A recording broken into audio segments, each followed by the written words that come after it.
Dr. Naomi Agyepong is the school director of Alpha Beta Schools. And if you've been following the news, they are celebrating 35 years of quality education. Let's find out how the journey has been. She also is a board member of Emerge Leadership and the founder of Skills Up Africa. Let's find out what she's doing, as well as her work with the Africa Leadership Initiative West Africa. Naomi, good to see you. Thank you for having me. Thanks and congratulations to yourself and by extension the whole family for and the whole, should I call it the Alpha Beta family and community for this 35 years. Indeed. Thank you very much. In the context of a country trying to build generational entities, 35 years is not bad. It's a great achievement. How do you feel about it? We're thrilled. You know, a lot of businesses don't make it to this milestone. So to be able to not just exist, but to thrive and evolve over the 35 years, we are very grateful to God for how far He's brought us. We're excited about the future. I've had the opportunity to interact with the founders, and it's always been a very passionate, very focused outlook on what they do. Let's take a step back to the journey of the institution and how you got to be here, just for the benefit of those who may be asking what's Alpha Beta. Sure. So Alpha Beta is based in Dansoman. It's a prominent campus on Sahara, on the main road in Dansoman, Sahara. It's been there. It's a family business. So it was founded by my parents, Reverend and Mrs. Agyepong, and they started this school after moving back from the UK in 1988. So as you mentioned, we're celebrating 35 years. It's been quite a journey. Started with just 6 children, and now we have over 600. But we've had thousands of students go through our doors over the last 35 years. And we've evolved, you know, from the 6 students, you know, curriculum-wise, we've continued to evolve. And during the pandemic, we actually transitioned to become a full international school.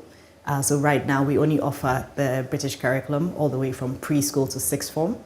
But along the way, we've also evolved. You know, our mission, our vision as a school is to raise leaders of tomorrow who will be part of the solution to Africa's developmental challenges. And at some point, we took a step back and said, well, okay, it's not enough for it to just be a vision on paper.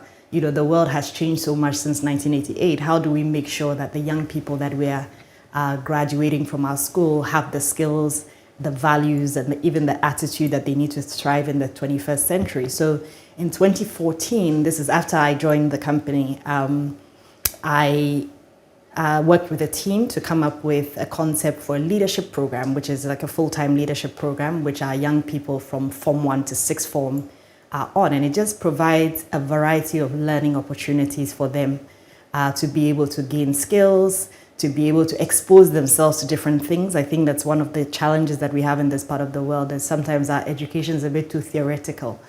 We felt that it was important for students to get out there into the world of work, you know, experience what's going on out there so that they can even make informed decisions about what they want to do in the future. But the biggest thing for us is actually trying to get our students to think about how they can serve their communities, how they can create solutions for some of the challenges that we have in our communities, and even in Africa.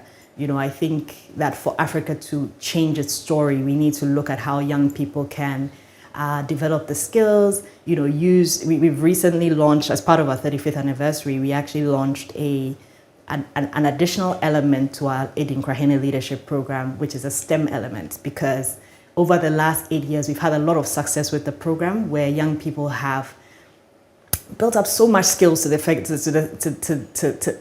when they go to university, they write back to us and say, wow, you know, all the things that we did, all our internships, you know, the community service, some of the, you know, they're doing SWOT analysis or they're doing vision boards, and they're going to university and they realize nobody else even has a CV. But these are young people, because they've been on the program for 7 years. They have a CV because they're doing internships every year. They'll have a very long CV that shows that they've worked, you know, in different spaces, and all the experience that they've gained from that, they're able to use to their advantage. And so we said, well, you know, entrepreneurship is a big component of this. We have something at school called the student market, where students get to develop their own business from scratch, but they've also got to, you know, do their accounting, present their accounts, pay tax. You know, we try and make it as real as possible. But one of the things that we realize is that young people don't have the tools and the skills to be able to build solutions from scratch. So the reason why we're adding the STEM components, and we've actually just started, we've started fundraising a fund of $350,000 to try and get the facilities, like ultra modern facilities for STEM, because we recognize that the children need to be inspired from a young age to get into STEM related careers. We need so many solutions for our problems. And if the children are not being, I don't know if you know the statistic, but only less than 25% of African youth end up in STEM related careers. And the reason for this is because a lot of them are not inspired from a young age. I went to medical school, but I don't think it was because of anything I did at school. I think that a number of people will end up as doctors and engineers because maybe their parents pushed them. That wasn't the case for me, but I think that growing up, I don't remember much, at least in the first 9 years of using a science lab or even having computers in school or being able to do some coding and think, wow, I would like to do this, or doing something practical in science and thinking. But technology has moved so far. If we don't get young people interested, beyond consuming technology, being on WhatsApp and being on TikTok, etc., can they create technology? Can they create apps? Can they create software that can solve our problems? It's interesting you mentioned this because in just the past few weeks, literally everyone on this Ideal Ghana series talks about education. So it's not just the young people, it's parents as well.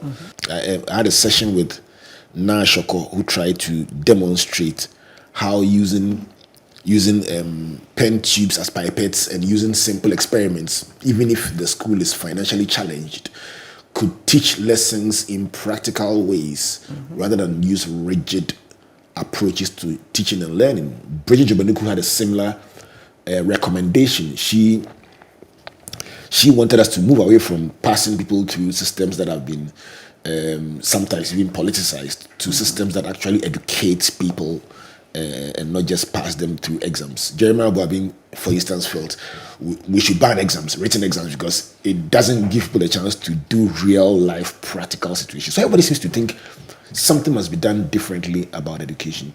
How big a part is education of our developmental journey?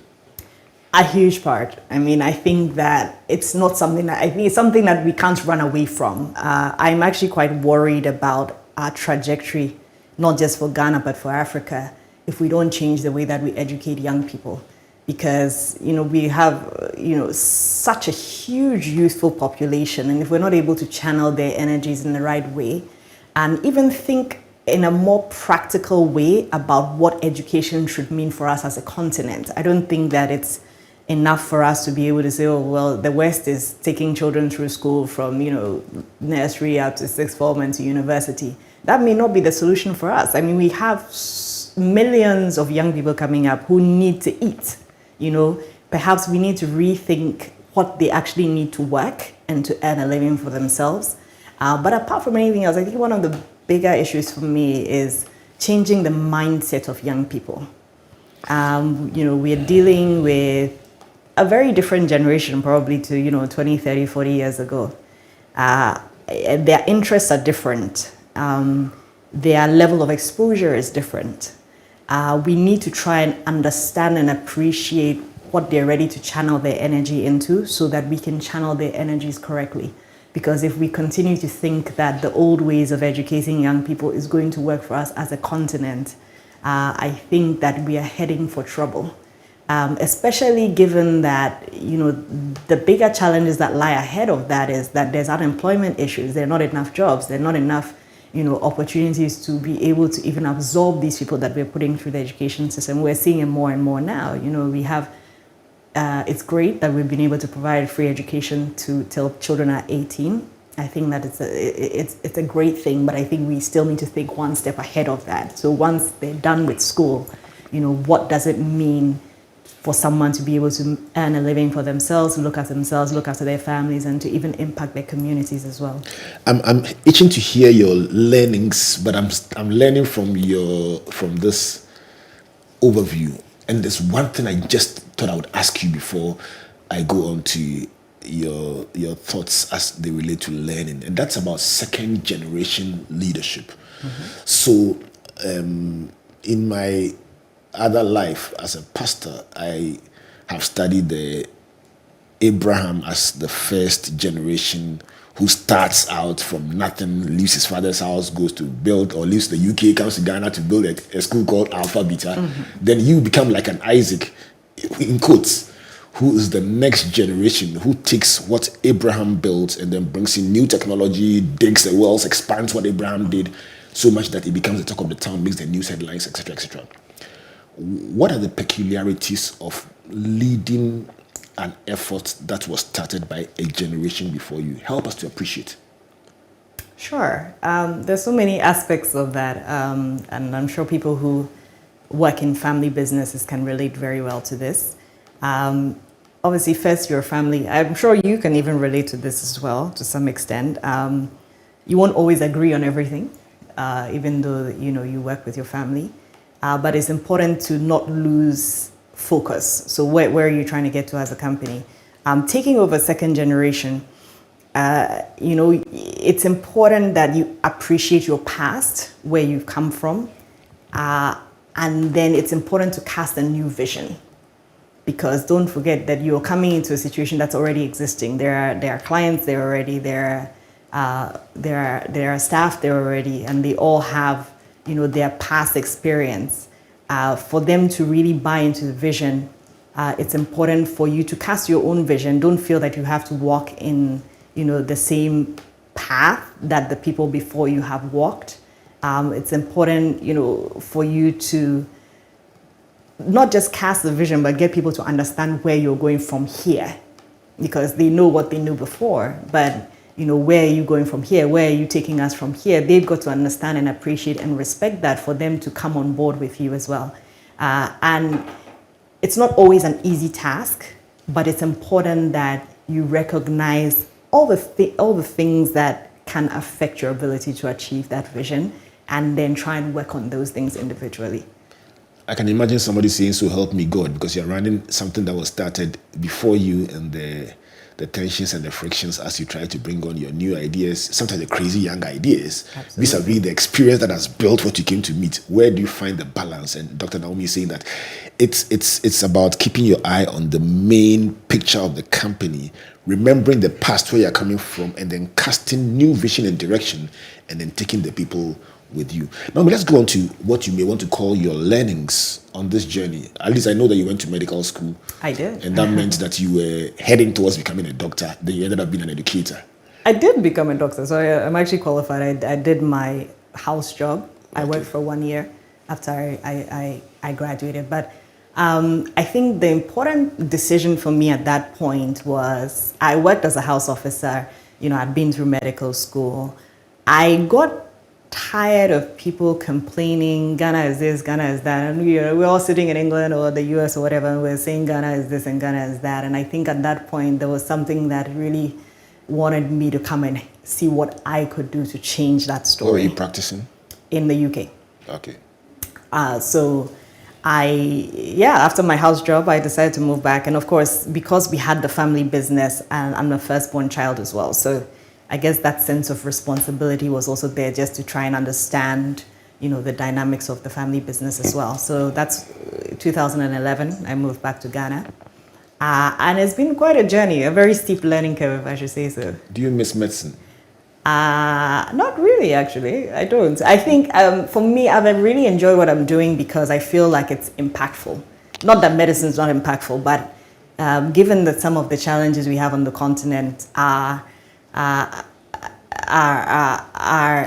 difficult to solve, I think that it's something we have to start from the next generation. So I really I'm looking at how we can expand that work and get to more young people. The vision is actually beyond Alpha Beta, because Alpha Beta can only house so many students, but we're looking at how we can even extend the Dinkrahena Leadership Program to other children in other schools all over the continent, if possible.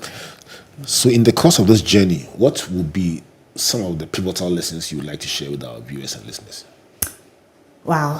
There have been a lot of lessons. If I should share, some of the key ones, I'd say stay focused. I think that sometimes as a leader, there's so many things going on around you. One of the things I've learned, especially over the last few years, is in the end, everybody will act in their own best interest. So when you're leading, don't try too hard to please everybody, because you can't. You can't please everybody. Stay focused on what you're doing, on your vision, stay focused on your mission. And in the end, things will happen as they are supposed to happen. Wow. So you're saying that people would ultimately gravitate towards what they see as their best interest. 100%. Are we selfish by nature? Or is it just a self-preservation thing? I think it's self-preservation because, sometimes you're bending over backwards for somebody and you're thinking that, this is what's going to make the person stay or go or whatever. But the reality is that as human beings, you don't see, eventually somebody may endure something for a long time, but in the end, they'll make a decision that is in their own best interest. So leaders must do what they have to do and not overly bend over backwards to please people. Absolutely. Great. What will be your second lesson? Second lesson, all things work together for your good. Amen. So you must give thanks in all things. Sometimes it's easy to get discouraged when things are not going your way. I'm a Christian, so I believe that everything happens according to God's plan. So even when doors close or things don't go as you're expecting them to go, you still give thanks, Interestingly enough, over the last few years, I've become that person who, if something doesn't happen for me, I don't even get upset, because I just think, well, that must be part of God's plan. So if he's closed that door, definitely another one will open along the way. Is it a stage of maturity or is it a stage of contentment? I think a bit of both, because if you keep getting upset and discouraged about things that are not happening and not even counting the blessings that are happening for you, it's difficult for you to move forward. I think that if something happens, great. If it doesn't happen, then it means it's not part of God's plan. I'm definitely a big believer. And to be honest, it's made my life a lot easier because even when things fail or when people walk away or when people do things and it happens, I say, well, it must be God's plan, Tell me a situation where before you got to this level of maturity and endurance and fortitude, tell me a situation where you felt like, have you ever felt like, Charlie, giving up?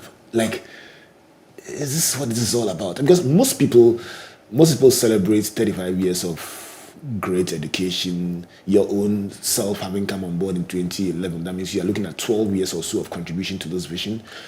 But there surely have been times where you ask yourself, shouldn't I have just stayed in my London somewhere, done my medicine? Or have you ever felt like giving up? Oh, yes. Tell me about it. Tell me. I know your parents are listening, but tell me. Well, I mean, it's not even, this was for, during the pandemic. I think that I'm sure, many people saw self-preservation at its finest when the pandemic first started. It was just the most intense period of my life because everything was hitting you at once. And it was like this big thing has happened. Nobody understood what it was. Nobody understood what the implication was. And everybody wanted to stand their ground. Nobody wanted to take the hit for it. And as a business, it was just very, very intense. And leading through that period was extremely difficult because, of course, that we got to this place where people had to do virtual learning and all the issues that had to come along with that. And, people not necessarily feeling that it was value for money and all the challenges that came with that as well. Having to maintain employees, having to maintain your infrastructure for a day that school will come back, people not having any money to even pay because their businesses were equally not running. As a leader, I'm sure I gained a few gray hairs from that, even at my young age. But it was very, very intense. It was intense not just for me, for everybody, but of course, when you're leading as well, it's having to make those decisions. Do we go virtual? And I told you that we made a major decision over the pandemic period to transition to a fully British curriculum, which was a very, very big move for us as an institution. But we had to weigh up and, make that decision and know that it was in line with the vision that we had in the longer term. Let's go to your third lesson. My third lesson. So like, I guess it relates a bit to what I've just said. Is keep a cool head. Keep a cool head even in stressful situations. Sometimes even sleeping on something makes a huge difference, because the tension that you feel at the time, once you've slept on it, may not be the same. But it's important, because don't forget, in an intense situation, there will be people who are all over the place. They don't know what to do. They're relying on you to make a decision. So the last thing, and of course, even from my medical background, this is very important, that in a crisis situation, you have to remain calm, because the last thing that you want to do is also start to panic. Once you panic, that's it. The whole team is gone. So that's my, just keep a cool head. Talk to people if you have to, weigh up your options and try and make a decision in your best interest, or in the best interest of the company. Because in your lexicon, ultimately, everyone will act in their best interest. Number 4.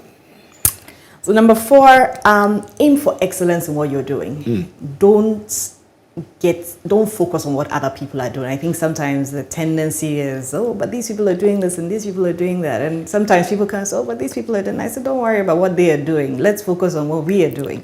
Let's focus on providing the most excellent service that we can, and forget about the rest. If you provide, if you know a luxury car, nobody will have to convince you to buy a Mercedes or to buy a BMW. The work speaks for itself.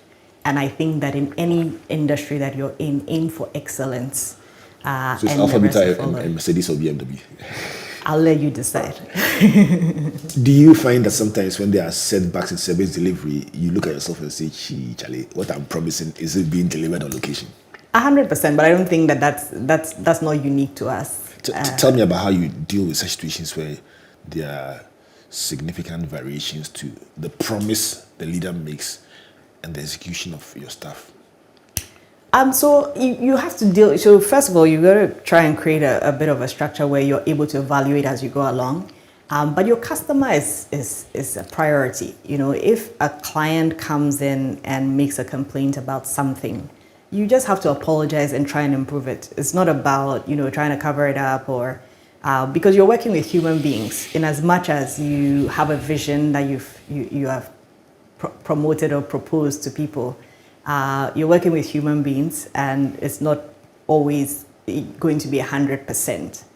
But you need to, if you're pursuing excellence, if you get it wrong, you just have to go back to the drawing board and then figure out, and sometimes you have scale issues. So sometimes you've done something which worked when there was a smaller number. But when you have a bigger number, then you start having scale issues. Then you've got to take it back again to the drawing board and say, okay, fine. How can we do this better to be able to achieve the end?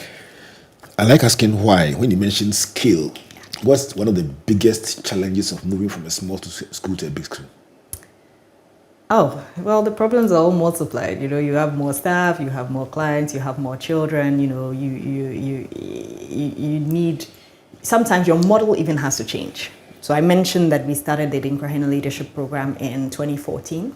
We started with just one class. Now we have 10 times the number of students. So we've had to remodel a lot of the things to be able to get the same. And we're still continuing to remodel.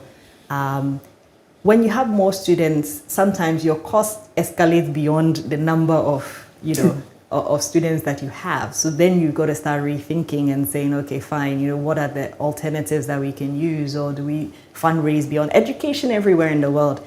It's a social business, so it's not always, you don't get money from government, you don't get, so essentially what you're collecting is what you have to use to build, what you have to use to do everything. And I think that a lot of the time people don't quite appreciate the difficulties involved with that. So you have, even Harvard raises money because the fees they collect would not be enough to do all the stuff that they're doing. So you've got to innovate, and you've got to make sure that if your models are not working, you go back, you take them back to Rumble, get experts in if you have to.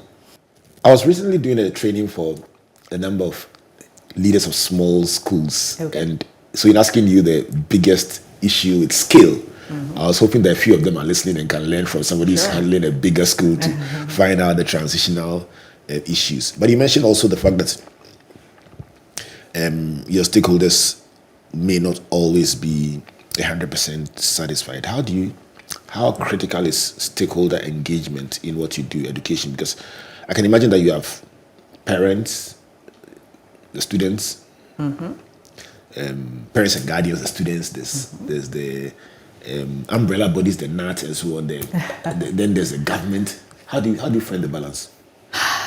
Not always easy. It's not always easy. It's important to engage your stakeholders as much as you can, collect feedback. So that's something that we've had to try and improve, over the years, try and collect feedback. Sometimes it's a difficult balance between, what all your stakeholders want and what you are trying to achieve as well as an institution. You hope that there are very few instances of tension, but of course these happen and you just have to try and resolve them as best as you can. You are serving a customer. As a private school, you're serving a customer. So a lot of the time, like I've mentioned to you before, if what you're offering, there are issues, you maintain some kind of an open door policy and try and help as much as you can. But of course, there will be, it's not going to be 100%. There will be times where you cannot please a client because what they're asking for is not something that you're in a position to do. Who's your principal client? What do you mean, who's the principal client? In all the categories I mentioned, who do you consider the students? I think the students, but of course they are not paying for the service themselves, so their parents are also a close second. A close second, yeah. Springboard Virtual University, my guest, Dr. Naomi Agyepong, School Director at Alpha Beta Schools, helping us to appreciate the 35-year journey of the school, but even more importantly, her own learnings. And I'm excited about this Adinkra because it speaks to some of the innovations that different leaders have mentioned on this program in their quest to see a better Ghana, which we'll touch base with after the break. But your point number one is stay focused. Number two, all things work together for your good. Number three, keep a cool head, which I'm trying to keep. And the fourth is to aim at excellence in what you are doing. Yes. What will be your fifth? Stay humble and be kind to people. Why? So it's important to stay humble because so many things, the saying goes, pride comes before a fall, and though you're leading, it's important that you stay humble and you stay ready to learn, stay ready to listen to people, because at the point that you stop listening to other people, I think that's where you fail. So you got to stay humble, no matter how high up you think that you are, and be kind to people. Learn, people are going through a lot. The people around you, your team, your clients, people are going through a lot. So be kind, do what you can. Sometimes there's only so much you can do, but, if you are in a position to do something, do it and learn to extend grace to people. I like the way you said the grace with a smile on your face, extend grace. We'll go for a break. When we come back, we'll explore this Ghana that we say is our dearly beloved country. Doc left a medical practice in the UK to come and solve a Ghanaian and by extension African problem in education. So let's find out what is her ideal Ghana and how would it look like. For all you know, you may find at least one prescription we can implement immediately without the help of any multilateral agency. Please don't go away.